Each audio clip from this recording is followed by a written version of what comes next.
I have used and owned this DJI Pocket 3 for over 68 days now, and I'm going to talk about my user impressions, which is beyond the honeymoon phase, which is probably longer than the amount of time before seeing an arm switching video by the Northrops.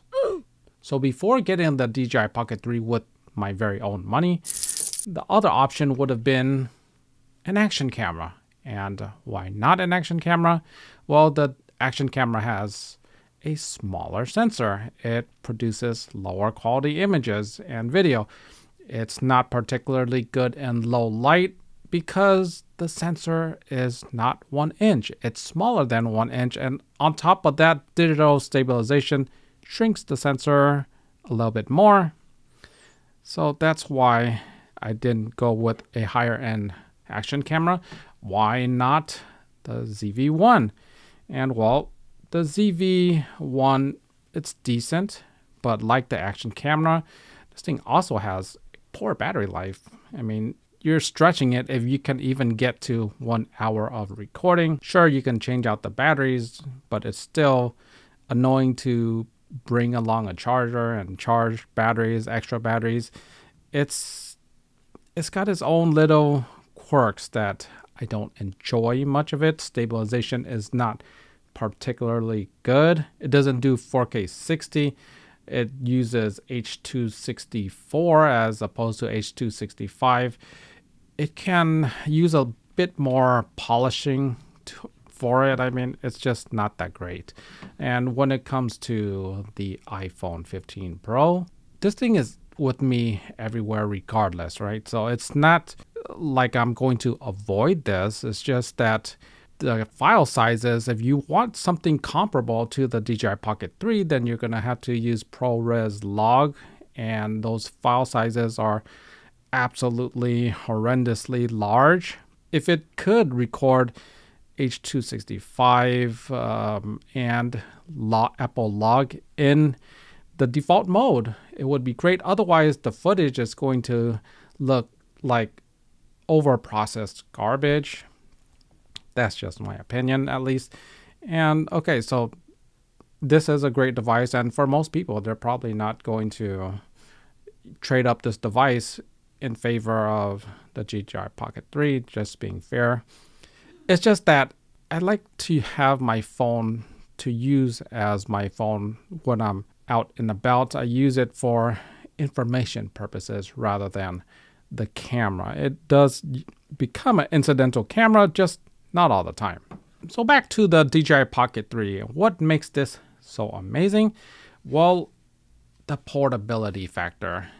If I am recording in public, there's a good chance that I can remain recording in public and I'm not going to get kicked out of places because my camera is too big. So let's say I am recording, and if I flip the screen, I'm holding it like this. You see how small the footprint of this is? You're not seeing that much. The person that is in front of the camera, this is all you're seeing. It's just so small of a footprint because my hand is holding the rest of the body that there's not much to look at. It's almost like a spy cam almost.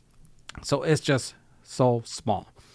Another good aspect is that it can do really creative shots. Like you can do perfect orbiting shots. You know how hard it is to do an orbit shot with like a conventional camera and gimbal or a handheld action cam, or even your phone trying to do a perfectly orbiting shot. You can't really sell it as good because this thing has active track where it moves, and that is another positive, is that the camera itself can move around and follow a subject. Now, I'm not talking about follow with the focus alone. It physically turns and follows with active track. Another benefit is that the battery life, let me turn this off, it can record for 2 hours. That is as long as the big camera that I am filming with right now. That's as long as the Sony a7 IV, ZV-E1, A1, large cameras with large batteries. That's a good amount of recording time.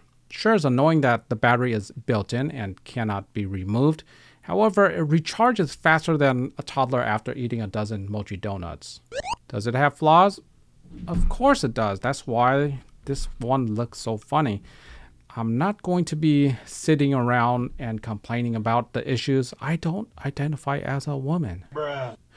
So I work towards a solution. I tackle it head on. That's why I've been creating so many videos on this channel, because I'm solving the issues. This cage addresses the quarter 20 at the bottom issue. It addresses the GoPro mount issue. The wind muffs address the lack of wind reduction in the camera. There are a lot of accessories that you can get for this device to solve these problems, and I'll make more accessory videos in the future. And the whole point is that you just want to address the issues head on, which you can. A little bit of context, I do have this channel, but that's not the only thing I film. I have another channel which is product related. I helped build my wife's channel to 18,000 subs, which is more than my own channel, which is what I love most about this camera, is that I can have it serve as A-roll. I can have it serve as B-roll without being distractingly poor image quality. And I have no shortage of that on this channel.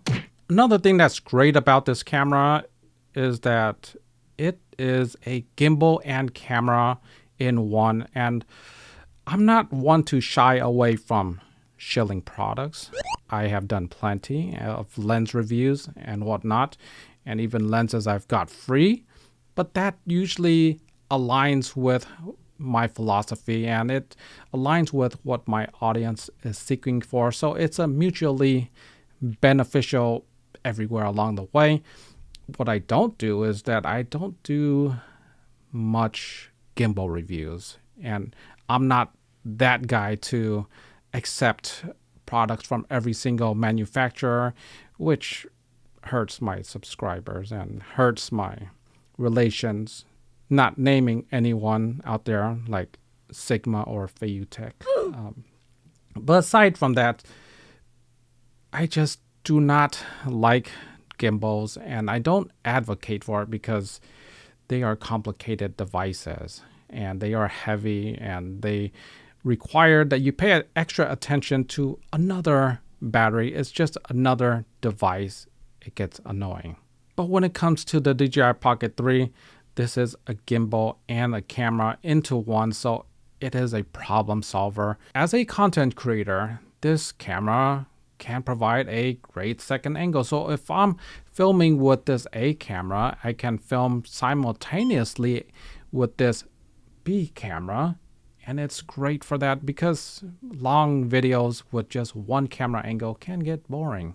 However, as a content creator, there are some other issues that I take with this camera, and I wish that would be resolved with future firmware updates.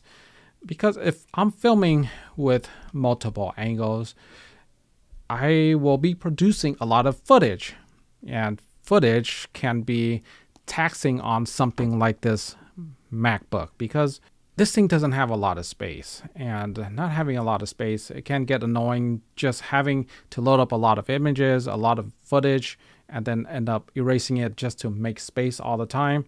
So 4K, I calculated that I was recording for a whole minute and it produced a 600 megabyte file, give or take. It was like 600 plus. I calculated it was recording at 83 megabits per second. And the only way I could lower the megabits per second, like my Sony, would be to drop it down to 1080, which lowered it to 32 megabits per second. Well, the Sony camera that I'm filming with right now can record 4K at, I believe, 45 megabits per second. So that's like almost half of the DJI. It produces a much smaller file and I could record more. It's just more easier to work with. It doesn't tax the computer as much. It's just a lot more useful. Another thing that I wish DJI would address would be the AF lock. I'm not talking about tracking lock. I'm talking about AF lock. And what I mean is that I can be recording myself like this video. And let's just say I record this frame. I am looking at a screen where I could see that there is a square circle, or a square around my eye. I am confident that this A-roll is going to be in focus. I recorded a video about the DJI Pocket 3 as a studio camera, and little did I know that the entire video is slightly out of focus because there's nothing indicating to me on the back of the screen that I am in focus. I did not want to turn on active tracking because it is too distracting when it's up close and I'm making subtle movements. It moves around when I'm making subtle movements, and I don't want it to. I just want it to sit still. Can you just sit still, not like a hyperactive kid? It can, but you don't have that tracking confidence. And DJI, I know you're watching this video. We're still good, right? Bruh. As a content creator, I would have loved aperture control because let's just say if I don't have the utmost confidence in the AF tracking, if I can stop it down a little bit, or if I'm filming outside and I want everything in focus, I can stop it down a little bit. That would be great for my peace of mind. If I know that I'm stopping down a little bit, I have ample depth of field, everything is in focus. Hey, great. I don't have to worry about autofocus. So as for the dad side of me, all these issues that I mentioned beforehand, none of that applies. I know that battery life is a sticky issue with this because you can't change out the battery, but on the flip side, in practice, after using this for many, many hours, I absolutely love the battery life of this thing. 2 hours of recording, that is as much as these bigger cameras. That is a substantial amount of time because what am I gonna do if I'm on vacation, if I'm at a restaurant? How long are those events? Are they 2 hours continuously long? Am I gonna film continuously long? No, of course not. I'm just gonna film portions of it, and in practice, I can use this like almost the entire day. And you know that even if I run out of batteries, I can fill up fast, but there is an issue with this. See, with my iPhone, when I turn it off, this thing really turns off. With this DJI Pocket 3, when I turn it off, it's not really off. It's like sleep mode for Windows, okay? And you know, if you have a Windows laptop and you bring it in sleep mode, there's a good chance that when you get to your destination, it's completely drained because that operating system is trash. DJI is better than that. However, their sleep mode can cause battery drain. And it's just one of these things that I wish there was some way that I can just go into the menu and shut it down. Yes, shut down completely. When I shut down my iPhone completely, I can assure that I'm not getting spied on.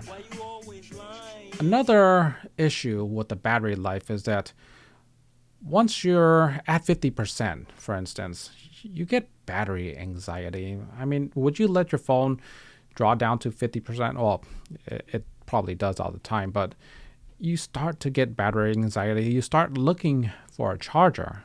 And that's just, if there was an interchangeable battery, it would just totally get rid of that issue. From a dad point of view, this thing is just so easy to use. You turn it on, the controls are easy.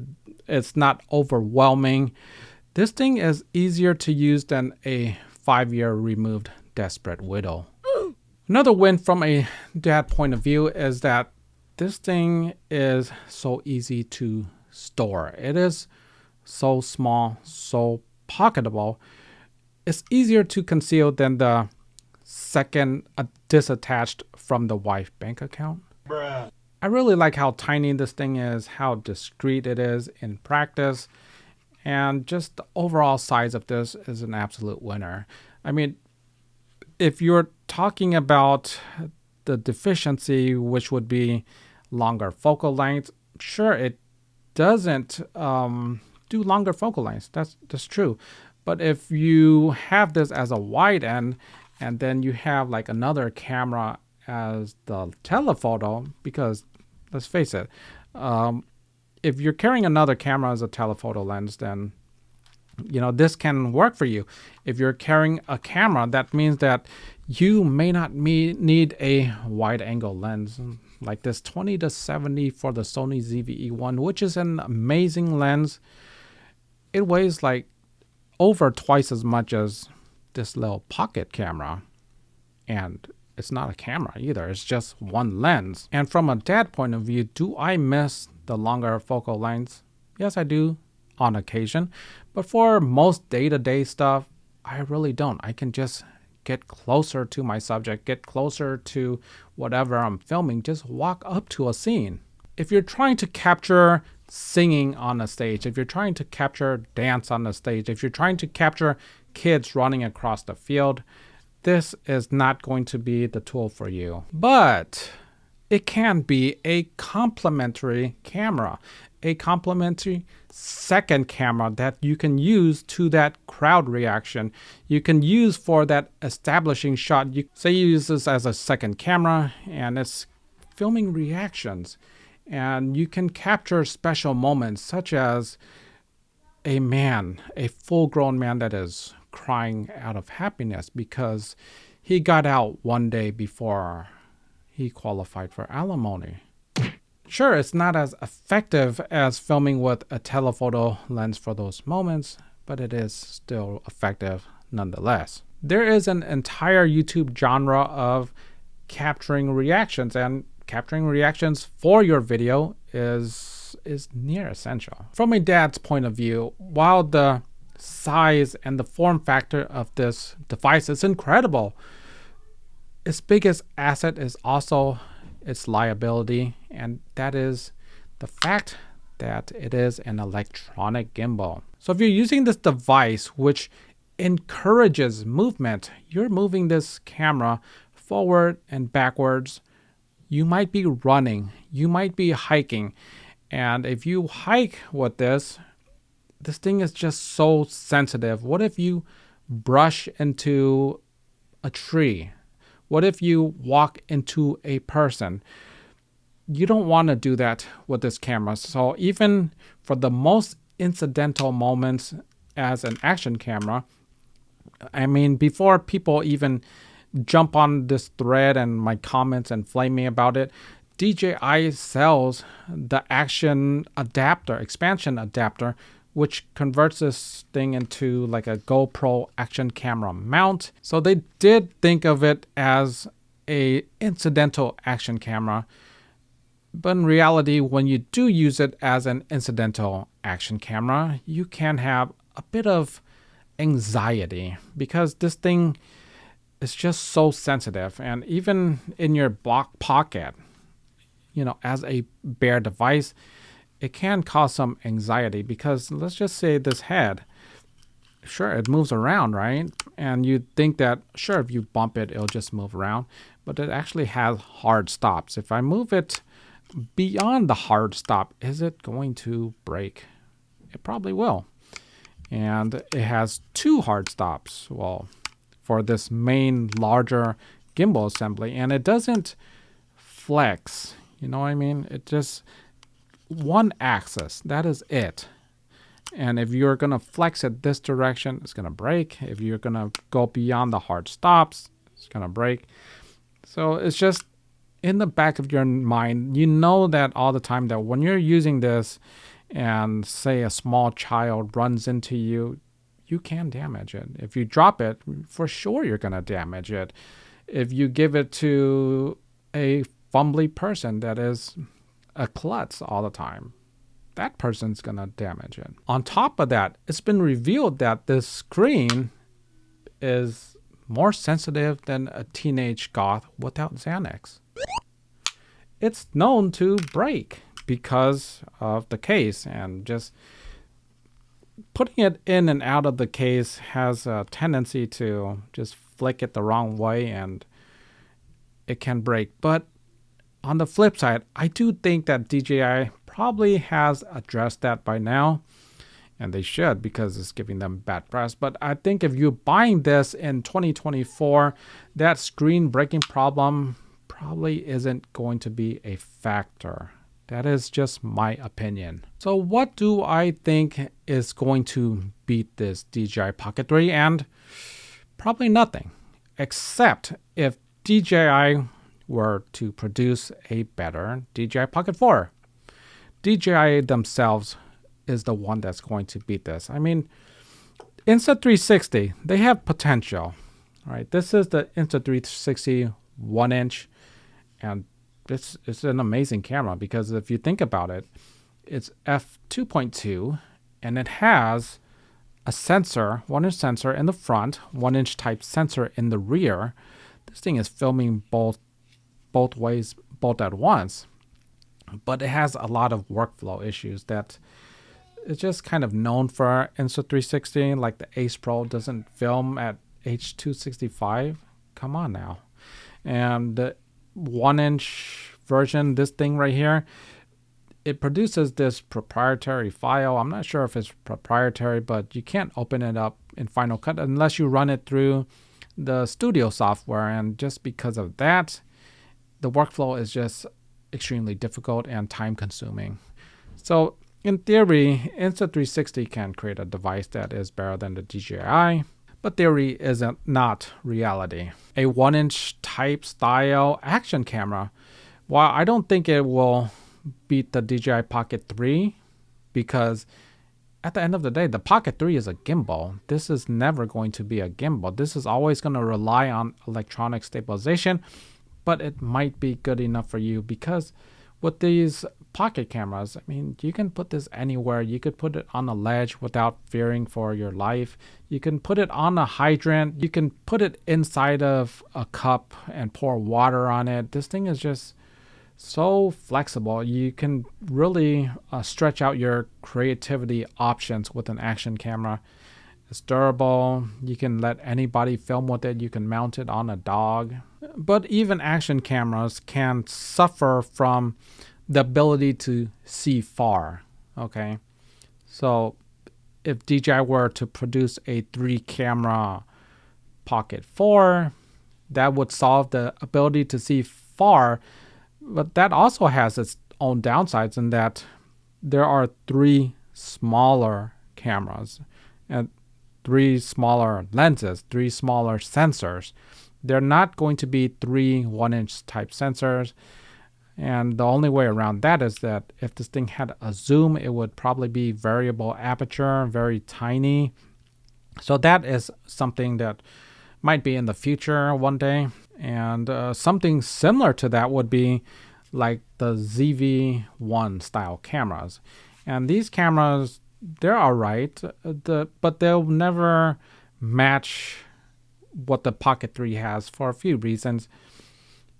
If this were to beat the Pocket 3, it would need a lot of upgrades to even get into that territory. And Sony kind of holds back when it comes to these cameras because if they make it too good, they'll start cannibalizing their own larger cameras. They have an excellent camera not named the ZV series, and that's the RX100 Mark 7. It goes from 24 to 200. On top of that, it has better stabilization than the newer cameras. Yes, it has better stabilization.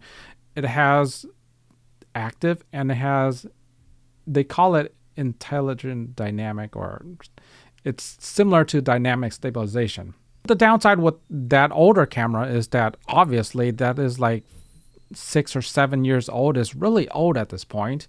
It doesn't even have USB-C charging. It doesn't have 4K 60. In fact, 4K can't even record past 5 minutes. That's how old it is because it needs a refresh badly. But a newer version of the ZV-1 would be solid competition, but I don't like to think it as competition. I think it as a BFF. Yes, the best friend to the Pocket 3 would be an improved RX100 Mark 7. as their flagship vlogging camera. Because at the end of the day, this thing is still never going to be a gimbal, despite how good the stabilization is, right? Because a gimbal is a gimbal. Currently, my BFF to the Pocket 3 is the ZVE1. I find that it is a great combination to bring those two cameras together because I like having second angles. I like having the very high compressed look. I like having the ability to switch lenses. Both of them have decent battery life. Both of them are fairly compact for what they are. While you may not think that's fair because I'm comparing a $2,000 camera with lenses that can cost just as much, being short and Asian isn't fair either. I do think that after the hype dies down, that content creators will see this as an incredible tool rather than the absolute one camera to rule them all, because that probably doesn't exist. Because if you're using this as a gimbal and camera and the gimbal dies out, well, so does the camera. If I'm using a gimbal with the ZVE1 or with my iPhone and the gimbal dies, then the camera can still work on its own. I believe that the moms and dads of the world will probably continue using cell phones. However, the ones that are actively creating content, this is going to be an amazing device. From a YouTuber's perspective, I believe the pickings have never been better. The DJI Pocket 3 is not that expensive with all things considered. It is incredibly powerful and it doesn't skimp a whole lot. The problems can be solved. It is a winner in my book. Anyhow, thank you so much for watching. Be sure to like, subscribe, share, all that good YouTube stuff. See you in the next one. Take care.